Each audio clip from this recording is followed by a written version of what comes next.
It was supposed to be a simple hiking trip, just me and my buddy, Jason, escaping the grind of our daily lives. We'd always heard stories about the woods, but we'd laughed them off as urban legends, just silly folklore meant to scare kids. After all, we were grown men, seasoned hikers, and nothing had ever seemed out of the ordinary during our previous trips to the forests of the Pacific Northwest. But that was before we ventured into the part of the forest no one spoke of. We set out early one Friday, the crisp autumn air biting at our faces, the forest around us, a dense, untouched maze of trees. The trail we followed was long, stretching into the heart of the wilderness where few trekkers dared to go. Jason had a fire about him. He was always the adventurous one. Me, I liked the quiet, the solitude, the idea of reaching the peak, looking down at everything we had conquered. "We'll be fine," Jason had assured me as we packed up our gear.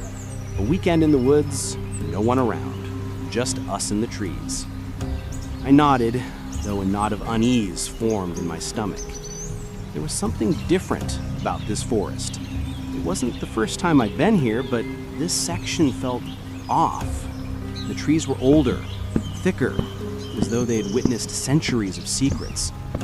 It was as if the ground had its own stories to tell, if you were brave enough to listen. We hiked deeper as the hours passed, leaving the marked trail and forging our way into an uncharted part of the wilderness.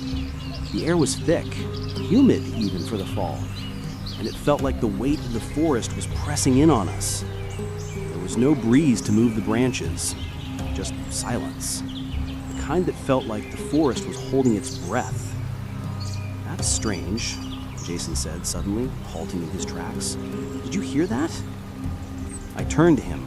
The dense air and the stillness made everything feel amplified. I strained my ears, hearing nothing but the rustle of leaves beneath our boots. "What?" I asked, uneasy. Jason took a few steps forward, scanning the trees.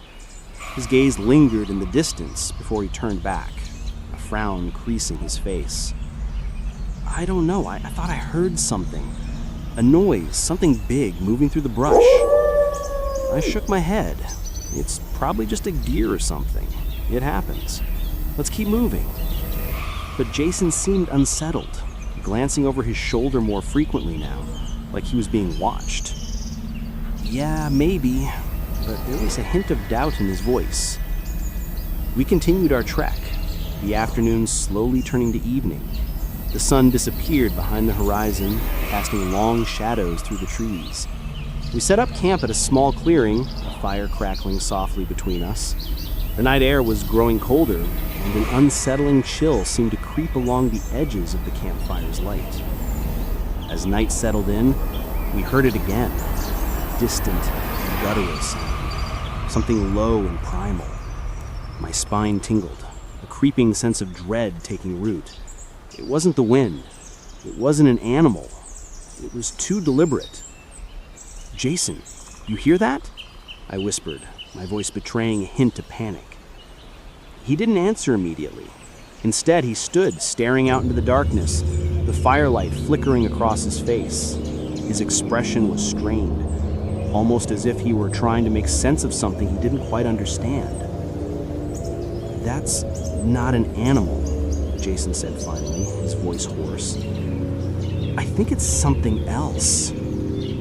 I laughed nervously, but the sound was hollow. "You're joking, right?" But deep down, I could feel it, the hair on my neck standing up, my heart pounding harder. Something was out there. The next hour was agonizing. Every crack of a twig, every rustling leaf made me jump. Jason kept staring into the dark, his eyes wide, unblinking. Then it came, a sudden bone-chilling growl. It was close, too close, a sound unlike anything I'd ever heard. Not from a bear, not from a wolf. The growl was too deep, too guttural. It vibrated in my chest, setting off an instinctive flight response. Jason stood abruptly, his eyes locked on the tree line. "We need to go, now." Before I could protest, he was already grabbing his gear, his movements frantic. "We need to leave. It's not safe here." I could could barely breathe as he grabbed my arm, pulling me toward the trail. But it was too late. The air grew thick, suffocating, as if the forest itself was closing in on us. The growl came again, closer this time, followed by heavy, dragging footsteps. Something massive was approaching. Then, through the trees, I saw it. It was a blur at first, a shadow moving between the trunks. But as it came closer, the shape became clearer. A hulking figure, covered in dark, matted hair. Its eyes glinted in the dim light, two burning orbs in the shadows. It was towering, at least 8 feet tall, with a broad chest and long, sinewy arms. "Run!" Jason shouted, his voice hoarse with terror. We sprinted, crashing through the underbrush, branches slapping at our faces. My lungs burned, but I couldn't stop. The sound of heavy footsteps followed us, growing louder with each passing second. Every few moments, I could hear its breath, ragged and labored, as if it was right behind us. I dared not look back, but I could feel it, the creature's presence, the heat of its breath on my neck. It was close, too close. And then just as it had started, the footsteps stopped. The air went dead silent. The only sound was now our own labored breathing. I stumbled, nearly falling, my heart hammering in my chest. We didn't stop running until we reached the safety of the main trail, gasping for breath. We didn't look back. We didn't dare to. The next morning, we made our way back to the parking lot, the entire forest seeming to breathe with an eerie quiet that made the hairs on the back of my neck rise. Jason had barely spoken since we'd fled the night before.